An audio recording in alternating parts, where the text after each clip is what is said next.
오늘 우리는 말씀을 통해서 한 사람을 만나게 됩니다. 그 이름이 무엇인가 하면 머비보셋입니다.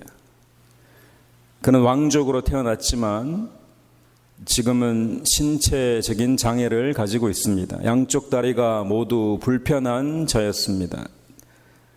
그리고 자신을 두고는 스스로 죽은 개 같은 자라고 여기며 숨어서 살고 있습니다. 이 사람의 마음이 어떤지 여러분 이해가 가시나요? 그런데 하루는 그를 찾아온 음성이 있었습니다. 왕의 음성이었습니다. 머비보셋을 간절히 찾는 음성이 있었던 것입니다. 이 장면은 다윗과 머비보셋의 이야기이지만 우리는 오늘 이 말씀을 통해 하나님이 우리를 찾으시는 거룩한 음성이 들려지기를 축원합니다. 여러분, 때로는 우리 인생이 절망 가운데 있을지라도 우리 인생 가운데 찾아오시는 하나님의 은혜가 있다는 것입니다. 오늘 말씀의 핵심 주제는 무엇인가 하면 은혜는 자격 없는 자에게 주어지는 것이며 그 은혜는 하나님과의 관계로부터, 하나님과의 언약으로부터 우리에게 흘러 들어온다는 것입니다. 여러분, 다윗은 약 10년 동안 도망자의 신세로 살았습니다. 왕으로부터 기름 부음을 받았지만 왕이 되기는커녕 죽음의 위협 속에 광야를 떠돌아야 했습니다. 심지어 미친 척하며 생명을 구걸하기도 했습니다. 이유가 무엇인가 하면 누군가가 자신을 죽이려고 했기 때문입니다. 왕의 군대를 보내어 자신을 죽이려고 한 거죠. 다윗을 죽이려고 했던 사람은 다른 사람이 아니라 자신이 충성을 다해 섬겼던 왕이자 자신의 장인이기도 했던 사울 왕이었습니다. 그리고 오늘 본문에 등장하는 이 머비보셋이 바로 그 사울 왕의 손자입니다. 우리가 잘 알다시피 다윗에게는 절친이 한 명 있었는데 그 사람이 바로 요나단입니다. 이 머비보셋은 요나단의 아들이기도 합니다. 다윗과 머비보셋과 요나단입니다. 성경 굳이 이 세 사람의 이야기를 기록해 내온 이유가 있습니다. 우리 여기서 발견해야 될 것이 있습니다. 각각 비유하고 상징하고 예표하는 것이 있다는 거죠. 여러분, 이 가운데 하나님의 은혜가 발견되어지는 저와 여러분 되기를 축원합니다. 다윗이 찾더라는 거죠. 사울 왕의 가문에 살아남은 자가 누구인지 찾더라는 거죠. 그리고는 그 사람을 찾아서 은혜 베풀기를 원한다는 겁니다. 원수를 찾아와서는 은혜를 베푸시는 거죠. 우리가 원래 하나님과 원수된 자였는데 하나님이 우리에게 찾아오셔서 은혜를 베푸신 줄 믿으시기 바랍니다. 머비보셋은 절름발이죠. 영적인 모습을 이야기합니다. 제대로 서지 못하는 모습이죠. 우리의 모습을 보여주시는 것입니다. 동시에 요나단은 언약의 중보자입니다. 다윗과 요나단이 맺은 그 언약 때문에 다윗이 머비보셋을 찾더라는 거죠. 머비보셋이 한 일은 아무것도 없습니다. 요나단 때문에 머비보셋이 살아난 것처럼 저와 여러분은 예수 그리스도로 말미암아 살아나는 줄 믿으시기 바랍니다. 죽을 수밖에 없는 머비보셋이 아무런 자격이 없는 그가 왕의 식탁으로 초대되어 왕과 함께 식사를 나누는 은혜를 누리게 되더라는 것입니다. 저와 여러분도 왕의 식탁에 초대받은 자인 줄 믿으시기 바랍니다. 모든 것이 무엇 때문인가요? 언약 때문입니다. 다윗과 요나단 사이의 언약 때문에 머비보셋이 살아난 거죠. 사무엘상 20장 42절에 보면 여호와께서 영원히 나와 너 사이에 계시고 내 자손과 내 자손 사이에 계시리라. 두 사람이 하나님 안에서 약속한 그 언약 때문에 머비보셋을 살리더라는 것입니다. 다시 한번 이야기합니다. 은혜는 자격이 아니라 언약에서 비롯되는 것입니다.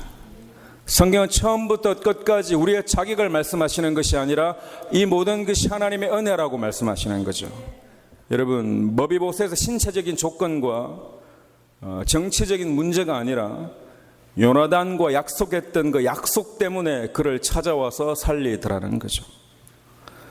하나님이 저와 여러분에게 베푸시는 은혜도 동일합니다. 예수 그리스도가 약속이 되고 언약이 되어서 저와 여러분을 살리시더라는 것입니다. 이것이 보여지는 자에게 구원이 있을지어다는 겁니다. 우리가 의롭기 때문이 아니에요. 여러분, 자격도 아니고 조건도 아니에요. 하나님 말씀이 어떻게 믿어지고 받아들여지는가에 따라 달라지는 것입니다. 하나님 은혜는 무가치해 보이는 자를 존귀하게 여기는 은혜입니다. 우리 읽기가 좀 불편한데 머비보셋은 스스로를 죽은 개 같은 나라고 표현합니다. 자신을 쓸모없는 존재로 여기고 있는 거죠. 할 수 있는 게 없다는 거예요. 몰락한 가문이고 자신은 제대로 걸을 수조차 없다는 거죠. 하지만 다윗은 달랐습니다. 다윗은 그를 쓸모없는 자가 아니라 왕의 식탁에 앉아야 할 존귀한 자로 여기더라는 것입니다. 여러분을 어떻게 여기시든지 하나님은 저와 여러분을 존귀한 자로 여기십니다. 누구 때문에요? 예수님 때문에. 예수님 때문에. 누구보다 조금 더 나아서가 아니에요. 때로는 우리 인생이 초라합니다. 비교하면 다리를 저는 불완전한 모습으로 살아가기도 합니다. 누구는 날고 있는 것 같은데 나는 뛰지도 못하고 걷지도 제대로 못하는 자일 수 있습니다. 하지만 하나님이 저와 여러분을 존귀하게 여기시고 왕의 식탁으로 초대하시는 줄 믿으시기 바랍니다. 하나님은 세상에서 버림받은 자, 상처 입은 자, 스스로 무가치하다고 여기는 자를 내버려 두지 않으시고 찾아오셔서 존귀하다고 말씀하십니다. 다윗은 머비보셋에게 사울의 모든 밭을 되돌려주고 항상, 한 번이 아니에요, 항상 왕의 상에서 식사할 수 있도록 허락합니다. 놀라운 이야기죠. 단순한 동정이나 자선 행위가 아니에요. 그저 살 수 있도록 돈만 주어준 것이 아니라는 거예요. 그의 신분을 회복시키고 무너진 관계를 회복시켜서 왕의 공동체 안으로 불러들이더라는 것입니다. 여러분, 하나님은 저와 여러분의 죄만을 용서하시는 분이 아니에요. 이 땅에서 잘 살도록 물질만 주시는 분이 아니에요. 저와 여러분에게 신분을 회복시키시는 것입니다. 저와 여러분 하나님의 자녀로 삼아주신 줄 믿으시기 바랍니다. 자녀로 신분을 회복시키시고, 그리고 어디로 초대하셨나요? 왕의 식탁, 그분의 몸된 교회 안으로 한 사람 한 사람을 초청하신 것입니다. 여러분, 아무리 왕의 식탁으로 초청해도 본인이 싫으면 그만이에요. 귀하다고 생각하지 못하면 그만이에요. 교회에서 하나님이 보이지 않고 사람만 보이면 그만이에요. 하나님이 보여지기를 축원합니다. 우리가 하나님의 자녀이기 때문에 교회에 나올 수 있는 특권이 있는 것입니다. 교회는 왕의 자녀들이 함께 모여서 은혜를 나누고 말씀을 받는 자리이기 때문에 우리는 기쁨과 감사함으로 이 자리에 나와야 하는 것입니다. 주님께서 십자가에 달리시고 죽으시고 부활하셔서 나를 기념하라 하십니다. 떡을 떼라는 거죠. 말씀이 나누어지라는 겁니다. 한 사람이라도 하나님 앞에 바로 서게 되기를 축원합니다. 말씀이 선포되고 은혜가 흐르는 이 자리가 하나님이 우리를 위해 예배하신 왕의 식탁이라는 겁니다. 머비보셋은 죄로 말미암아 타락한 인류를 상징합니다. 그는 왕족으로 태어났지만 지금은 절름발의 모습으로 숨어서 지내고 있습니다. 혹시나 자신의 정체가 탄로라도 나면 죽을 것 같은 상황입니다.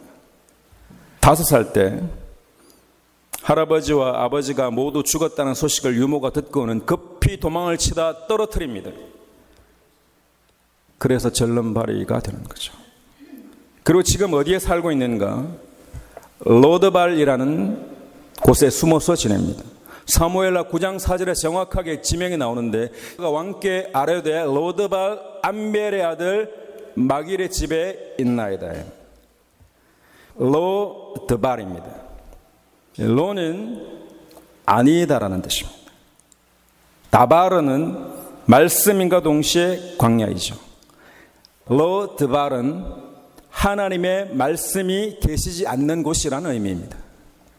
어디에서 숨어 지냈나요? 하나님과 관계가 단절된 채 숨어 지냈다는 것입니다. 그것이 인류의 모습이라는 거죠. 그것이 저와 여러분의 모습일지 모릅니다. 하지만 하나님은 그곳에 우리를 찾아오셔서 저와 여러분에게 말씀으로 임하신 줄 믿으시기 바랍니다. 인간의 하나님 형상으로 지음받았지만 죄로 인해 하나님과 단절된 상태로 살아가는 모습을 보여주는 것입니다. 하나님을 멀리 떠나 있는 모습을 에베소서 2장 1절에는 너희가 허물과 죄로 죽었다고 이야기합니다. 머비보셋이 영적으로는 지금 죽어있는 상태를 이야기하는 거죠. 그리고는 절름발이라는 표현을 하면서 피세아크라는 단어를 씁니다. 피세아크는 여러분 그냥 신체적으로 다리를 저는 자 뜻이 아니라 연약한 자, 상처 입은 자라는 뜻이 포함되어 있습니다.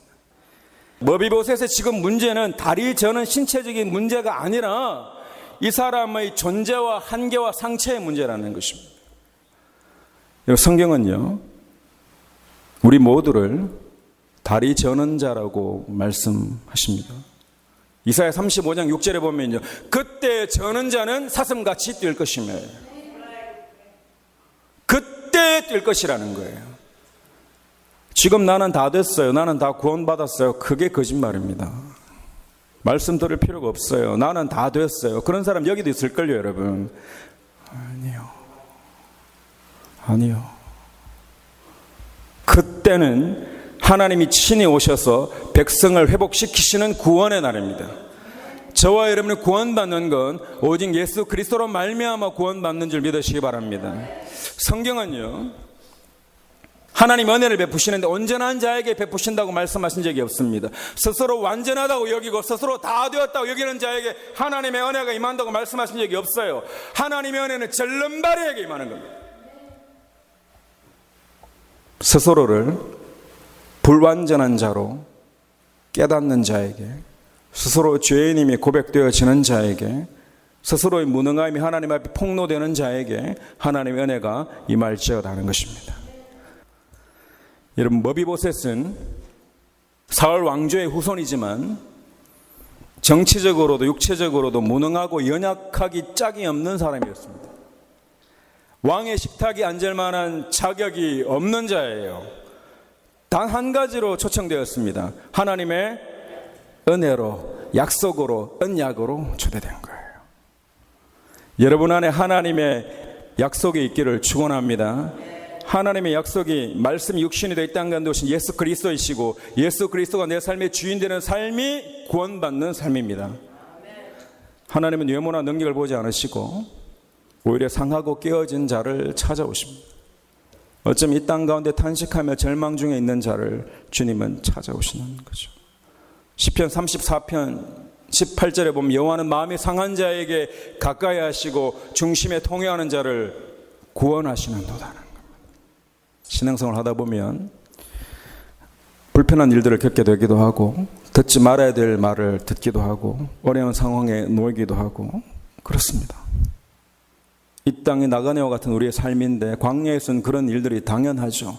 하지만 그곳 가운데 우리는 실망하지 않고 하나님의 말씀을 붙잡고 다시 일어나리라 하는 것입니다. 여러분 스스로에게 물어보십시오. 나는 지금도 여전히 나 자신을 무가치한 자로 여기고 있지는 않은 거예요. 여러분 자존감이 없으면 다른 사람 무시합니다. 진짜 내가 하나님의 자녀로 내 안에 자존감이 충만하면 다른 사람 무시하지 않아도 돼요. 자존감이 충만하면요, 불쌍히 여기고 기도하고 돕기를 원하는데 내가 온전치 않은요, 비웃습니다.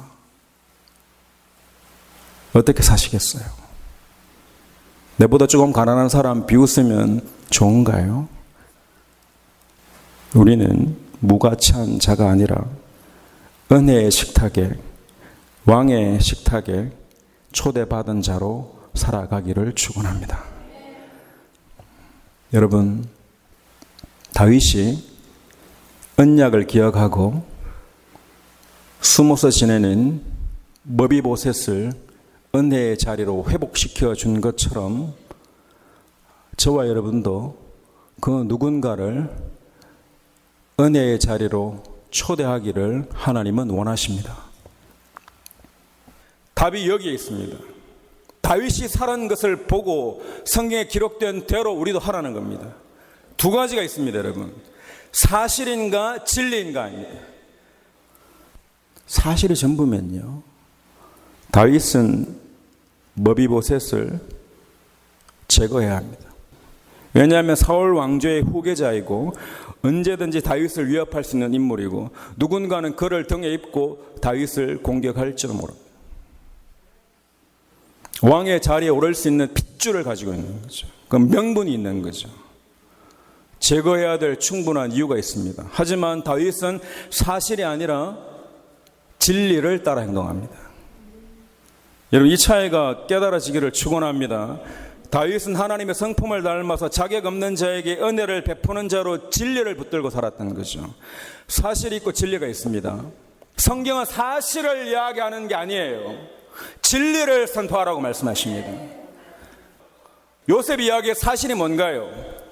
형들에게 팔린 거예요. 억울하게 감옥에 갔다는 겁니다. 그래서 계속 이야기하는 거죠. 너 팔렸어. 너 팔린 자야. 사실이잖아요. 사실이잖아요. 근데 성경은 그렇게 말씀하시지 않아요. 성경은 그렇게 말씀하시지 않아요. 대신 진리를 이야기합니다. 여호와께서 요셉과 함께 하심으로 그가 형통한 자가 되었습니다. 하나님, 보이지 않는 하나님이 그와 함께 하심을 선포하는 거라고. 이게 진리입니다.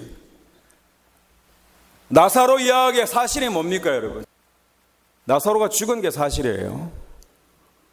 근데 아니요, 진리는요, 나는 부활이요 생명이니 나를 믿는 자는 영원토록 살리라는 것입니다. 그 말씀 때문에 살아나는 거잖아요. 뭘 믿고 뭘 이야기하고 있냐는 거예요. 사실이라는 이유로 다른 사람에게 상처를 주고 다른 사람을 괴롭히고 다른 사람을 높이지 못하고 있으면 여러분도 하나님이 원하시는 삶은 아니라는 것을 알아야 돼요. 하나님의 자녀는 사실을 이야기하는 건 당연하고요, 사실이 전부가 아니라 진리가 선포되기를 축원합니다. 진리가 우리를 살리는 것입니다. 예수님이 생명이요 길이요 진리라고 하시잖아요. 사실이라고 이야기하면서 사람을 힘들게 하고 사람을 괴롭히는 거 하나님이 기뻐하시는 일이 아니에요. 예수님이 말씀하십니다. 너희는 너희 아비 마귀에게 났으니 진리가 그 속에 없으므로입니다. 사실이 아니라 진리가 없으므로 진리에 서지 못하고 거짓을 말할 때마다 제 것으로 말하나니. 우리는 이 본문을 보면서요, 어리숙하게 사실이냐 아니냐만 따져요. 하지만 우리는 진리를 선포해야 된다고요. 예수님이 여러분을 살리시는 줄 믿으시기 바랍니다. 진리를 선포해야 되는 거예요. 내가 지금 힘든 건 맞아요. 사실이에요. 누군가 가난한 게 사실이에요. 누군가가 병든 게 사실이에요. 하지만 우리는 그것만 이야기하지 않습니다. 수십 년 전에 상처를 가지고 있는 거 사실이에요. 억울한 일을 당한 것도 사실이에요.